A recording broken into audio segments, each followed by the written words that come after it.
morning, children. Okay, today I am going to take your English class, children. English for 10th class.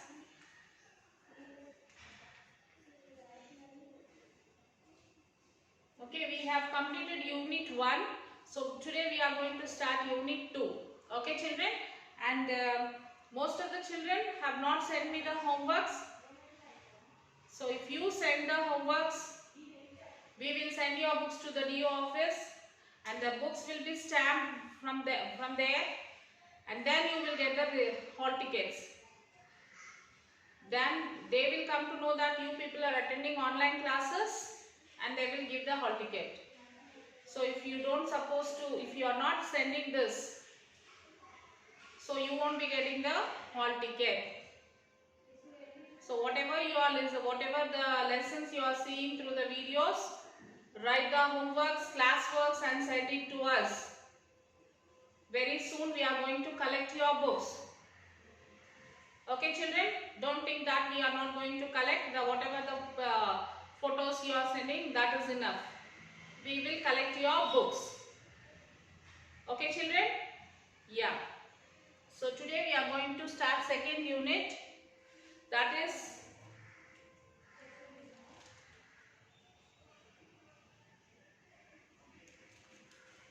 Unit 2, Wit and Humor. Wit and Humor. In this we have these three sections, that A, B, C. A is the Dear Departed Part 1, and B is the Dear Departed Part 2, and the C is the Bureau Potter Folk. So C is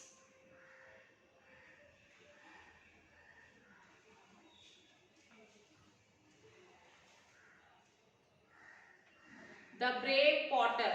C is the Brave Potter. So let us start the class, children. Wit and Humor, page number 34. Page number 34, Wit and Humor. Look at the picture there. You can see the picture.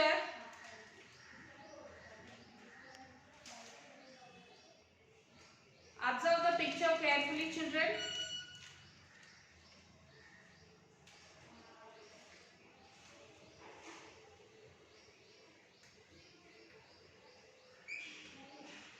Okay. Yes. Now look at the picture and answer the questions that follow. So what do you understand by the picture? By seeing the picture, what did you understand, children? We can see a cat, we can see a rat, we can see a shelf, a door, which means that it is a house. There is a cat and there is a rat holding a gun. Yes, we understood that the cat is frightened of rat. Okay. Can you recall why the cat is frightened? Because there is a gun in rat's hand. So that's why the cat is frightened of rat. Can you recall anything comic associated with these animals? Can you recall any comic series, any movies, anything? Yes, Tom and Jerry. So in Tom and Jerry, this Tom and Jerry will be fighting like this only. Next. Can you imagine what may be the conversation between the rat and the cat? Can you imagine what might be the conversation?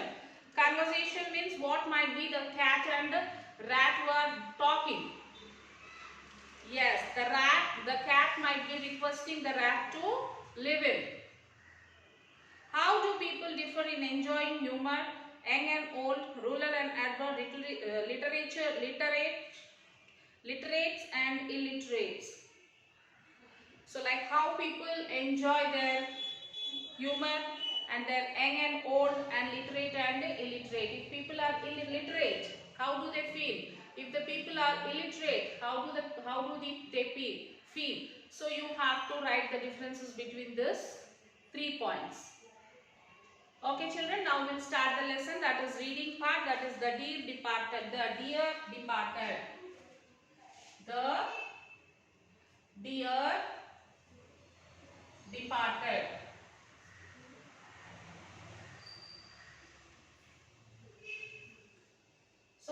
dear and what is departed?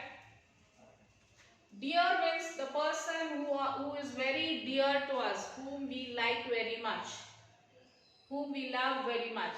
We call them dear, isn't it? And departed, maybe the person whom we love the most, maybe the person whom we like the most, they left us and went off. They left us and went off. That is departed. So dear, the dear departed. Dear is a person, loving person. Departed means left them and went off. So in this lesson, characters. Characters are Mrs. Amelia Slater, Mrs. Elizabeth Jordan. Mrs. Amelia Slater and Mrs. Elizabeth Jordan are the sisters. They both are the sisters. Next one is Henry Slater, Ben Jordan. Henry Slater and Ben Jordan are the husbands of Amelia and Elizabeth. Okay, Amelia Slater's husband is Henry Slater and Elizabeth Jordan's husband is Ben Jordan. Okay children, Amelia and Elizabeth are sisters and Henry and Ben are the husband of Amelia and Elizabeth. Victoria Slater, a girl of 10, Amelia's daughter. Victoria is a girl of 10 years and she is daughter of Amelia and Henry. Abel Meriwether, father of Amelia and Elizabeth. So Abel Meriwether is the father of Elizabeth and Amelia Slater. Okay children, did you understood the characters? Amelia and Elizabeth are sisters and Henry and Ben are, Henry is Amelia's husband and Ben is Elizabeth's husband. Victoria is Amelia and Henry's daughter. Abel is Amelia and Elizabeth's father. Okay? Yes. When the curtain rises, Mrs. Slater is seen lying the table. She is a vigorous, plump, red-faced, vulgar woman, prepared to do anything and any amount of straight walking to get her away. She is in black. She goes to the window, opens it and calls into the street. So when the this is a play. This is a role play. Okay children, it is one act play. One act play means where there will be a role play. This is a one act play. So when the act this started, when the play started, they have raised the curtain. When the curtain raised, they can see that Mrs. Slater is seen lying the table. She is vigorous, plump, red-faced, vulgar woman. She is very plump, red-faced means she is fat. She is fat and her face become red and she is vulgar woman. Vulgar woman means the person who speaks very bad language. Okay, she is such type of woman and she is like to do any amount of straight talking to get away.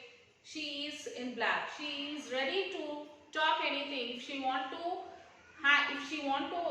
take anything, she can do anything. She will talk anything. So such type of woman she is, and she is in black dress. She is in black dress. She goes to the window, opens it and calls into the street. She goes to the window, opens the window and she calls in the street. Someone is there in the street, so she is calling. Yes. Mrs. Slater, sharply, Victoria, Victoria, do you hear me? Come in, will you? So what did she say? Victoria, Victoria, do you hear? Here, D-Y-E. Here, D-Y-E means do you hear? Do you hear? Come in, will you?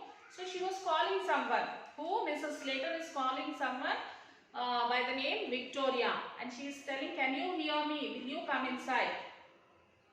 Victoria, precocious girl, often dressed in colors, enters. Victoria is a very precocious girl. She often dresses in different colors. She enters. When Slater calls Victoria, Victoria, and the Victoria enters inside. Mrs. Slater, I'm amazed at you. Victoria, I really am. Be off now and change your dress before your Aunt Elizabeth and your Uncle Ben come. It would never do far. So Mrs. Slater said, I'm amazed at you. I'm surprised at you by seeing like this. Victoria, now really, I'm really off now and go away. Go, be off means go from here. Go and change your dress. Okay, go and change your dress before your Aunt Elizabeth and Ben come here. Before that, you go and change your dress, she said. I would never do for them to find you in colors with grandfather lying dead upstairs. And she said, I would never do for them. And you have to change your dress as your grandfather lying dead upstairs. So she said, go and change your dress before your Aunt Elizabeth and Uncle Ben comes, because your grandfather lying dead upstairs. Victoria, what are they coming for? They haven't been here for ages. She said, what for they are coming? Victoria said, what for they are coming here? They haven't come for ages, means some years. They haven't visited us. So why they are coming now? Mrs. Slater, they are coming to talk over poor grandpa's affair. Your father sent them a telegram as soon as we found he was dead. So what Mrs. Slater said? Okay, they are coming to talk about your grandpa's affair. Grandpa's affair means to talk about the grandfather's property. So that is why they are coming here. As soon as we have come to know that your grandpa was dead, your father immediately gave a telegram to your aunt. Henry Slater, a stooping heavy man with a dropping moustache, enters. He is wearing a black tailcoat, grey trouser, a black tie and a bowler hat.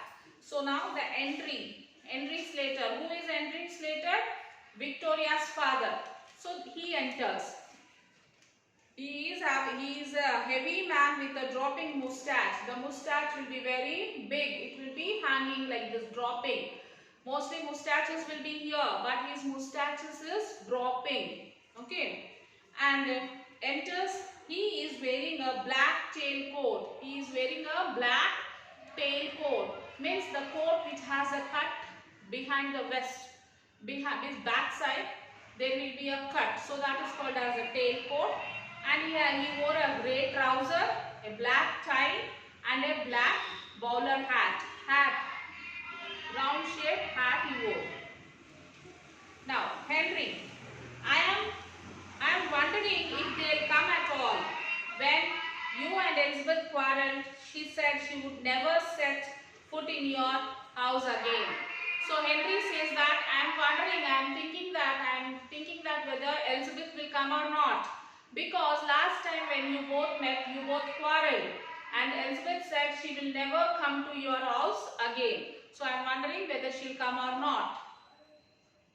Mrs. Slater, she'll come fast enough and her share of what our fathers left. You know how hard she can be when she likes. Where she gets it from, I can't tell. So she said, she'll come fast. She'll come fast to take her share of property. Okay. And she is very hard. She is very stubborn. She is very stubborn. She can be when she likes. Where she gets it from, I can't tell. So she is telling that she is very stubborn girl, stubborn lady. I don't know from where she got this stubbornness in her. Who said this? Mrs. Slater, Elizabeth's sister said. Henry, I suppose it's in the family. Pause. Where are my slippers? So Henry said, yes, it is. The stubbornness is in your family. It has come from your family. He said that and he stopped there and then he changed his version and he said, where is my slippers? Mrs. Slater, in the kitchen. But you want a new pair. Those old ones are nearly worn out and she said, your slippers are in the kitchen and that pair of shoes are worn out. It is torn out. It is like worn means what? Which we cannot use it. It's almost damaged. We cannot use that again. So she said the old one is worn out.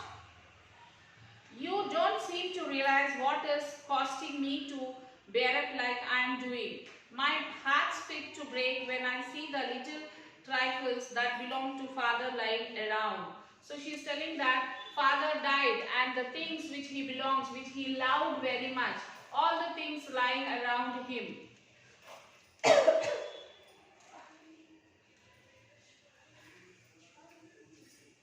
Here you would better wear the slippers of my father's now. It's lucky he had just got a new pair. And also she is saying that you are lucky that my father has purchased this slippers just before he died. So it's very lucky to you to take that slippers. Henry, they'll be very small for me, my dear. Then Henry said, the slippers will be very small for me, my dear, he said. Mrs. Slater, they'll stretch, won't they? I'm not going to have them wasted. She has finished laying the table. So she said that no problem, the slippers will stretch. She said it will stretch. So I don't waste that. So you have to wear, she said. Henry, I have been thinking about the bureau of my father.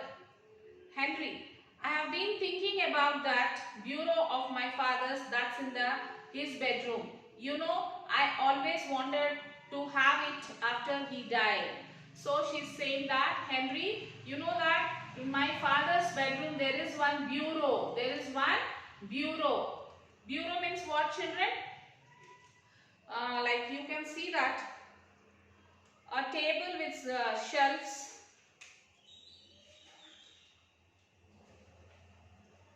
Wait. Writing desk with drawers. A table with shelves. A table will be there. To that table there will be many shelves. So that is called as bureau. So Slater says that I wanted to take that bureau. After my father died, I wanted to take it. Henry, you must arrange with Elizabeth when you are dividing things up. So he said when Elizabeth comes, you can talk to her when you divide the things. Father died, so all the property, all the things you will divide. So he said that you have to talk to Elizabeth when you people are dividing the things. Mrs. Slater, Elizabeth, that sharp, she'll see after it and will drive a hard bargain over it. She said, Elizabeth, she never agrees. She will not agree and she will bargain on it. She will not give me. Henry, perhaps she's got her eyes on the bureau as well. So Henry said, even she has an eye on that bureau. Even she wants to take that bureau. Mrs. Slater, she's got her eye on the bureau as well. So Mrs. Slater said, yes, she also has an eye on that bureau. Mrs. Slater, she's never been here since father bought it. If it was only down here instead of in his room, she would never guess it wasn't our own. So what she's saying, so she was not here. She did not come since when father purchased this bureau. So she doesn't know about this. So if it is in our room, she will think that that bureau belongs to us. If it is in his room, she thinks that it is father's property. Henry, startled. Amelia, he rises. Mrs. Slater, Henry, why shouldn't we bring that bureau down here now? We can do it before they come. So Mrs. Slater said, why can't we bring that bureau down before they come? They wanted to bring down that bureau. Henry, I would not care to. Mrs. Slater, don't look so daft. Why not? Henry, it does not seem delicate somehow. So they both are discussing. So he says, I don't care of of this, let it be. But Slater says, no, no, we will bring that bureau before she comes. And he says that it is not so delicate.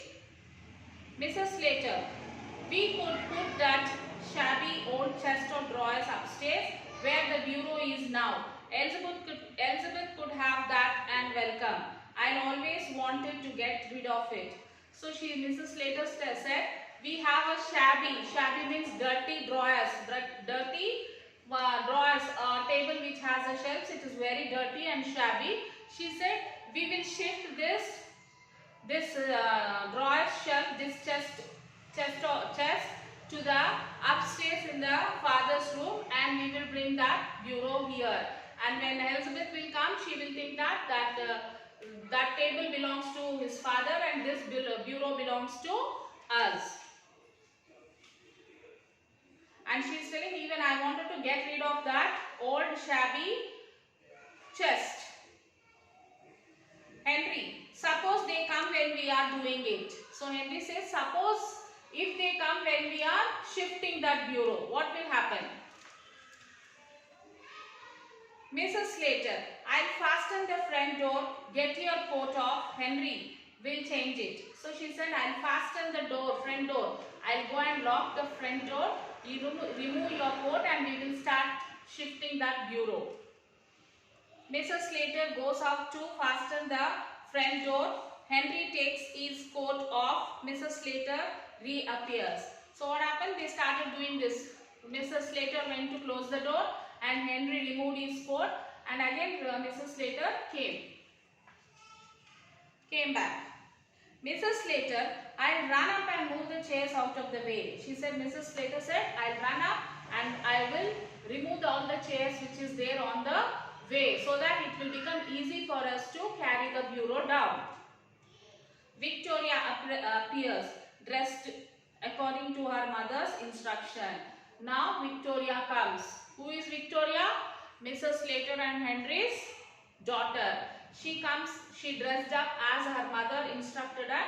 She dressed in that way and she enters. Victoria, what have you got your coat off for, father? Victoria says, Daddy, father, why did you remove your coat? Henry, mother and I are going to bring grandfather's bureau down here. He said, mother and I are going to bring down that bureau from your grandfather's room. Victoria, are you planning to pinch it? So she said, are you planning to pinch? Pinch it means steal it. Henry, shocked, no my child, grandpa gave it to your mother before he died. So Henry said, no child, your grandpa gave this bureau to your mother before he died. Victoria, this morning. So Victoria said, this morning did he give? Henry, yes. Victoria, he was drunk this morning. So she says that, oh, grandpa might have been drunk. That's why he gave. Mrs. Slater appears carrying a handsome clock under her arm. So Mrs. Slater went upstairs to remove the chairs which is there on the way. So while coming down, she appears, she is coming down with a clock. She is holding a clock under her arm and she is coming down. Mrs. Slater, I thought I would fetch this down as well. She puts it on the mantelpiece. Our clocks work nothing and this always appealed to me. So Mrs. Slater, what she is doing, she brought the watch and she kept on the mantelpiece. Mantelpiece means a place where, for example, if it is warm, like in the foreign countries or somewhere like in Britain like that, if it is warm, what they will do, children, they will have a small shelf, like in that they will put the fire so that the room will become warm. So that is called as mantelpiece. So she kept the clock on the mantelpiece.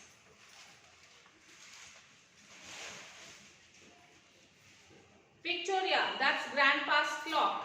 Victoria said, that's grandpa's clock. Mrs. Slater, be quiet, it's hour now. Come Henry, lift your hand. She said, Mrs. Slater said, now be quiet. The clock is hours now. So then she called Henry, come and Lift yourself. You lift your end. Means that side you lift the bureau, she said. Henry and Mrs. Slater, very hot and flushed, staggered in with a pretty old-fashioned bureau containing a locked desk.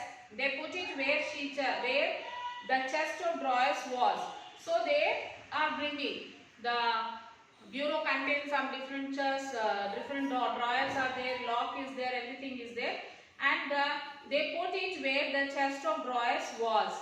So they brought and they put it where their shabby chest was there, no? So in that place they kept that. And straightened the ornaments, etc. There is a knock at the door. The knocking is repeated. So suddenly they heard a knock at the door. They heard some knock. Somebody is knocking the door. The knocking sound is going on, repeating. They are going on knocking. Okay. Victoria ushers in bed and Mr. Jordan. The latter is a stout, complacent woman with an irritating air of being always right. She is wearing an outfit of new mourning. Ben is also in complete new mourning. He is rather a jolly little man, but at present trying to adapt himself to the regrettable occasion. Mr. Jordan sails into the room and solemnly goes straight to Mrs. Slater and kisses her. The man shakes hands. So who came, children? Yes, Elizabeth and Miss Ben Jordan came. Ben Jordan was a jolly person, but according to the situation now, what is the situation? Yes, Mr. Abel expired, he died. So it is not the time for doing the jokes and all. So they were in mourning dress. Mourning dress means a person, when a person dies, they maintain one color. So in that dress they both are. They came, they went to Mrs. Slater and wished them. Mrs. Jordan. Well, Amelia, and so he is gone at last. So Mrs. Jordan said, well, Amelia, at last he died. Mrs. Slater. Yes, he is gone. He was 72, a fortnight last Sunday. So he said he was 72, a fortnight means 4 weeks. So she said he was 72. She sniffs back a tear, like as if she is crying. She sniffs back a tear means like this. When they are coming, they crying, they will do.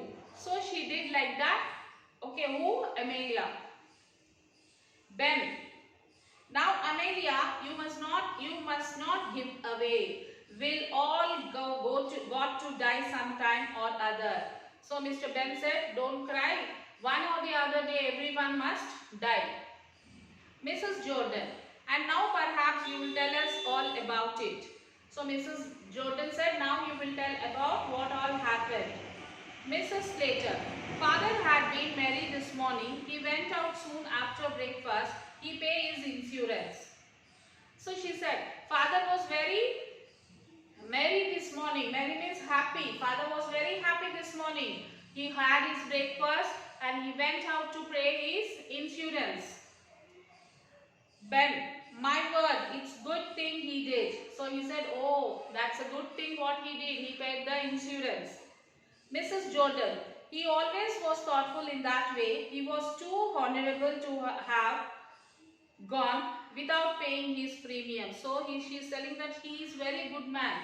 He does his work correctly. So he has done his work perfectly and he paid the insurance and he has gone. Henry, and when I came in I found him undressed, sure enough, and seeing and snug in bed.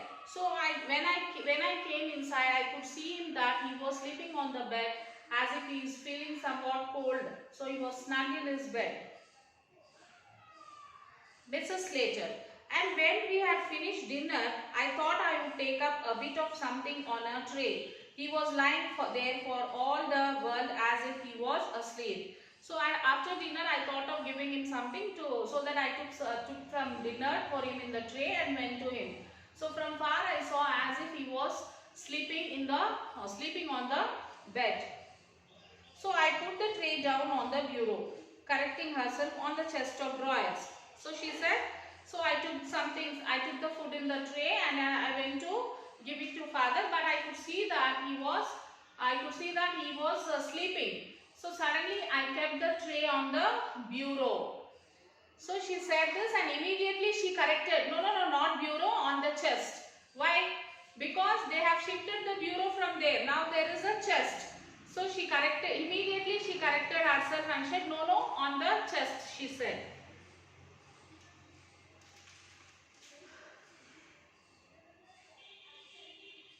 And went down to waken him. A pause. He was quite cold.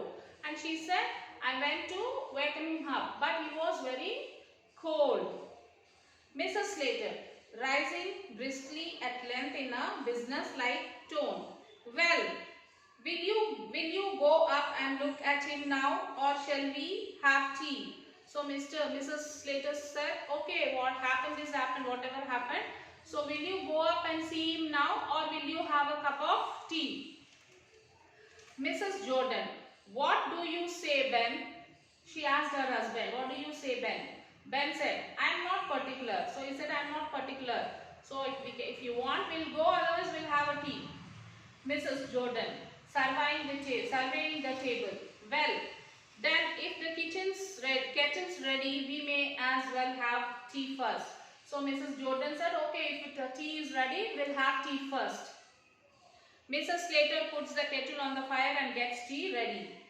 Henry, one thing we may as well decide now is the announcement in the paper. So now Henry says that one thing we have to decide now that we have to give the announcement in the newspaper about his information about Abel's expire. Mrs. Jordan, I was thinking of that. What would you put? So Mrs. Jordan says, yes, even I am thinking of that. But she is saying, what do we put in the newspaper? Mr. Jordan, well, we'll think about it after tea and then we'll look through his bits of things and make a list of them.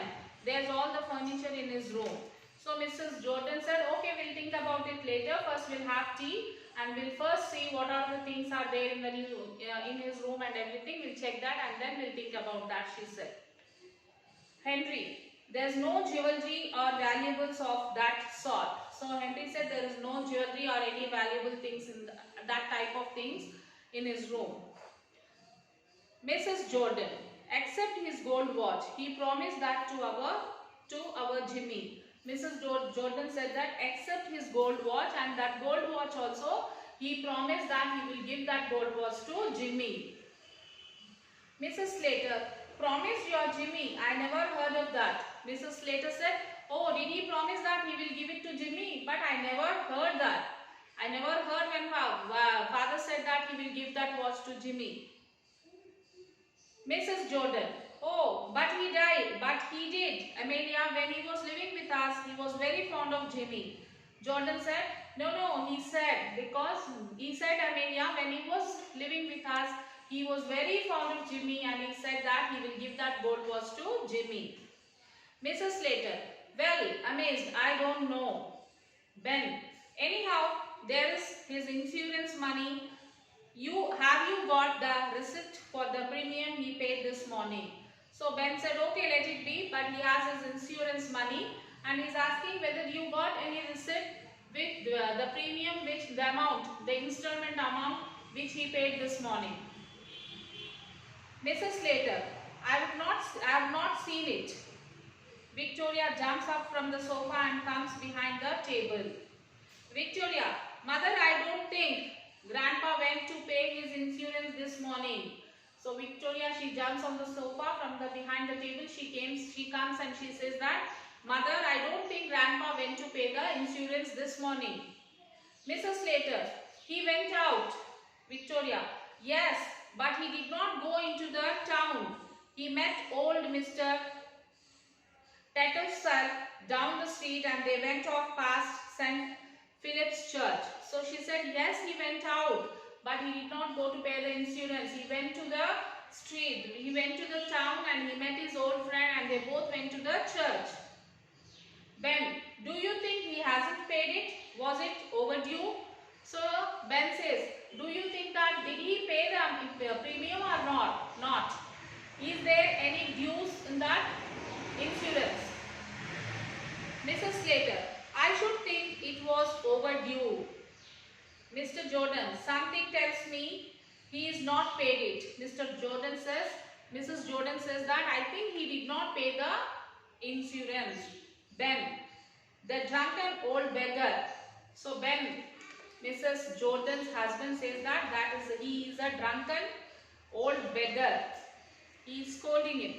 Mrs. Jordan, he is done on purpose just to annoy us. So he wantedly did this.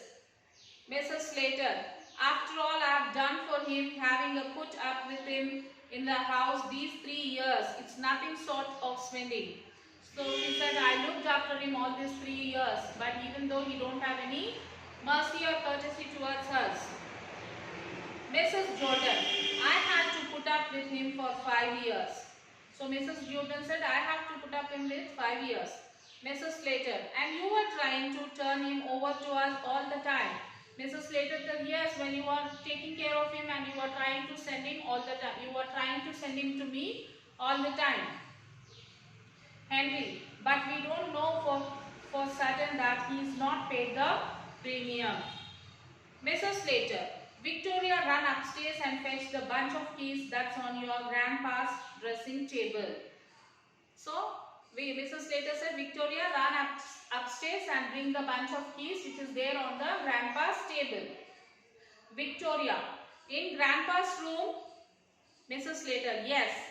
Victoria, I don't like to. Mrs. Slater, don't talk so silly. There is no one who can hurt you. Victoria goes up reluctantly. We'll see if he is locked the receipt in the bureau. So Mrs. Slater, Victoria said, no, I don't want to go to that room.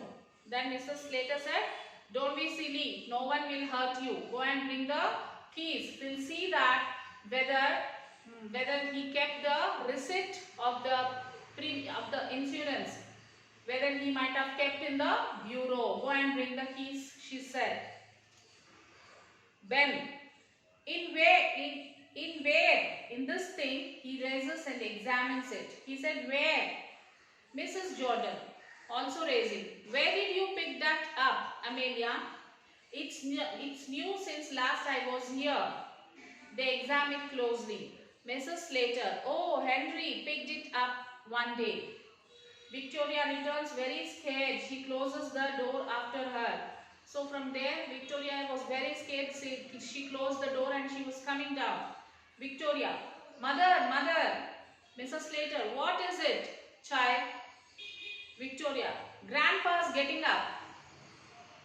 Ben, what? Mrs. Slater, what do you say? Mrs. Jordan, the child's crazy. Mrs. Slater, don't talk so silly. Don't you know your grandpa's dead?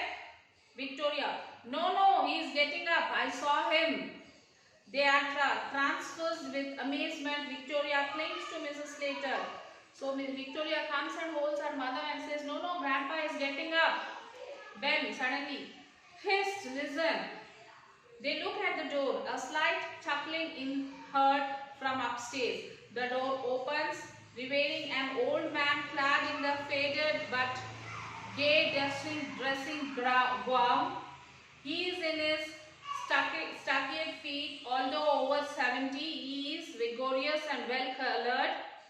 His bright, malicious eyes twinkle under his heavy, reddish grey eyebrows.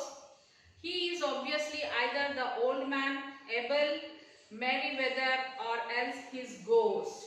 So, suddenly when they were discussing these all things, they heard some noise. They heard some sound that somebody is opening the door from the upstairs and a person came out. The person came out and they are thinking that whether he is Abel Merriweather or his ghost. Okay, children. So, did you understood the lesson?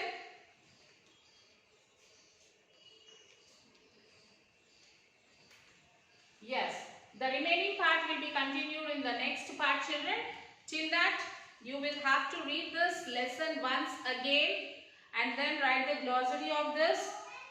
Glossary in your classwork, you will write the name of the lesson, write the glossary and the question answers. Okay, children?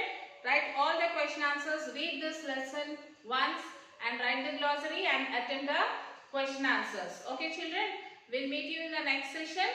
We'll see what happened in the part 2. Okay, children? Till then, take care, children. See you.